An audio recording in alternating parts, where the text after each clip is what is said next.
is Roy Lopez. We're from the North Valley of Socorro, New Mexico, called Lopezville.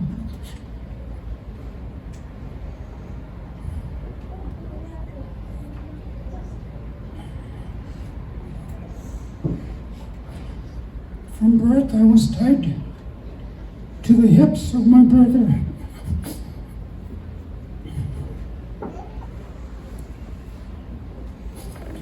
Even as a young man, he had such a kind heart. His influence on me was great. Some of my early memories were him taking me to the carnival when I was about 5.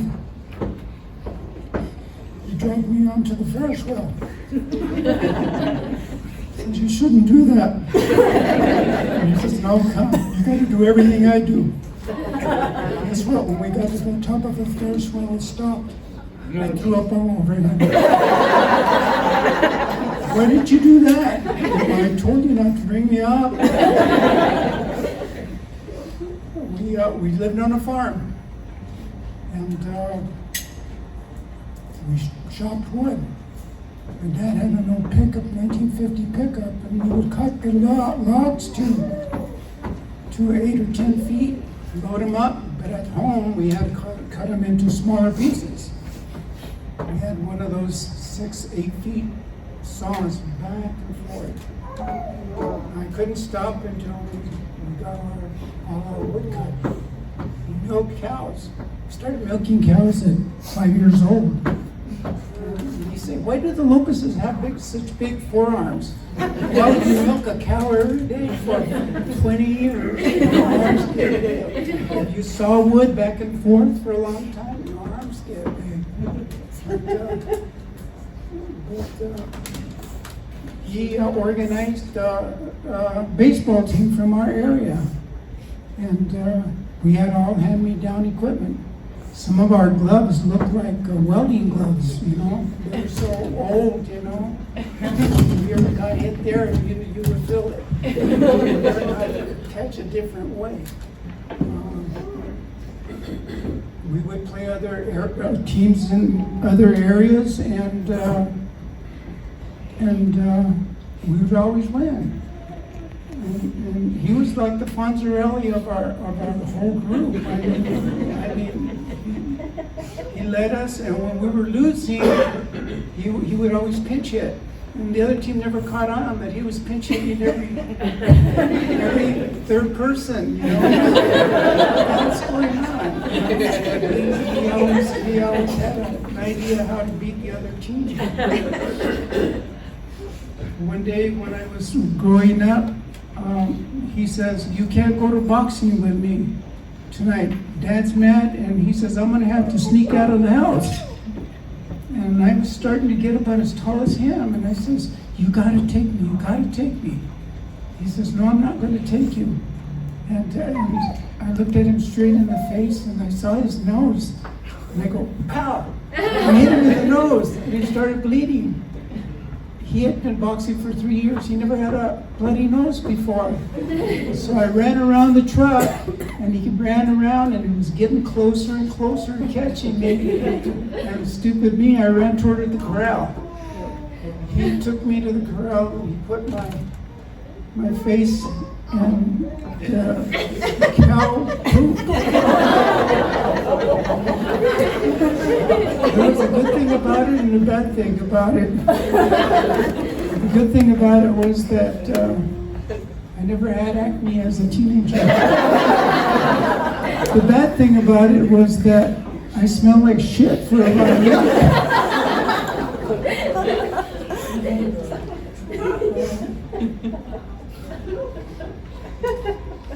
I mean, everything he did, I had to do. So if he went on the top of the corral, all around the corral, and jumped on a cow, I had to go around the corral and jump on the cow. And then we'd have to go around the corral and jump on the cow and stay on the cow for 8 seconds. So I had everything he did, I had to do. And those are lessons you can't learn from anybody, you know, that he's teaching you, but you think he's kind of punishing you, you know, but he's teaching you.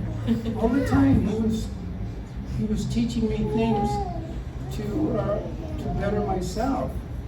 And when he got to high school, he played baseball and ran track as a freshman. Now, when I got to high school, I had to play baseball for the varsity as a freshman. So I ended up playing baseball as a freshman. But I didn't set the records he did. He was a third baseman, and I was a fielder. Third baseman's a lot better than fielders. You know? You got to go along with that. But he set a track record for the 100-yard dash. Now it's 100 meters, but back then it was 100 yards. So he set a track record that held for 4 years. Wow. When he was in the 8th grade, my dad was the spelling bee champ of New Mexico in 1910. And he was older because he got married to my mom when he was 37. So he says, I'm gonna be a spelling bee champ. So he got to be spelling bee champ. So, you know, my dad was hard on him. I don't know why, but he always came ahead. He was always coming out ahead. He moved to Albuquerque when he was 16 and a half to help his brother Ralph in the store business. And just like he says, anything he touched he learned stuff that we have today with screwdrivers and everything else, with all the bits and stuff like that. He'd learn how to put all that stuff together 20 years or 30 years before all that kind of stuff ever came into effect. He would just take screwdrivers, break them up, put them into his drill, and stuff that, you know, nobody ever thought of. And I used to tell him, why don't you patent that? He said, no, somebody else will, somebody else will. It was devastating for me when he ended up coming to Albuquerque, because now I was the oldest boy there. But I wasn't organized like him. He always was so much more organized than I was, you know. He could bring us all together and pump us up, and we'd do anything he wanted, you know. It was just like, man, he was a great leader. But after he left, our whole system, our whole baseball teams and everything fell apart. He got drafted into the service in 1962, and he went to Socorro and spent 2 or 3 days with us. And we just sat, just talking and going over things that were small and big. And he says, I'll be back in 2 years. They're all 3 brothers. My oldest brother Ralph was in the Korean conflict.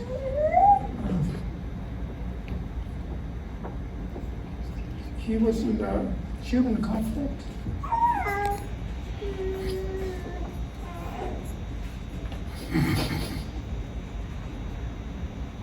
I was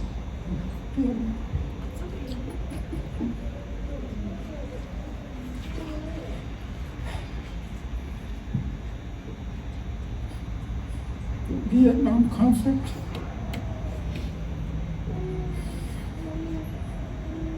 And God will bring him back alive. And there's more people in this room, nieces and nephews, that have been in the service, right in this room. We know who they are. His family, he lived for his family.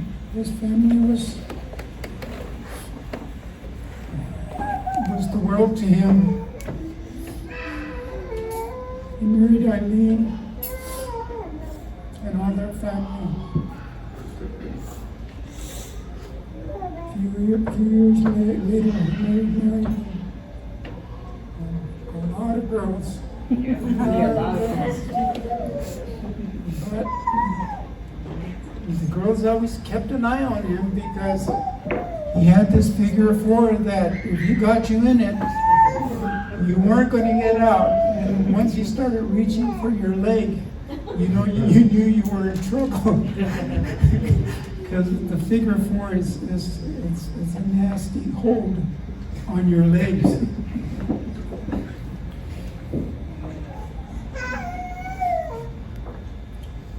His personality and understanding, enjoying grandkids and their activities was his life. He lived for that. He lived for to see him grow and gain wisdom and knowledge and communication with other people.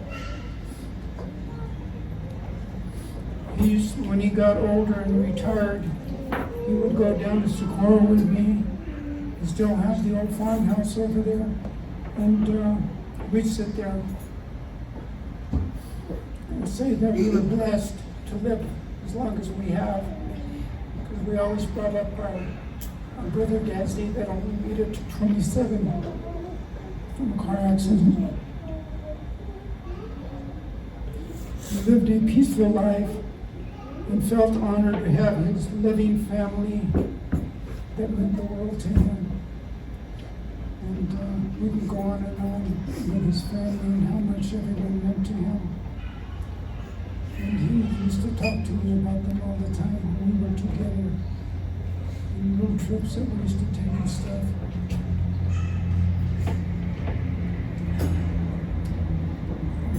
He was a great brother and a great mentor.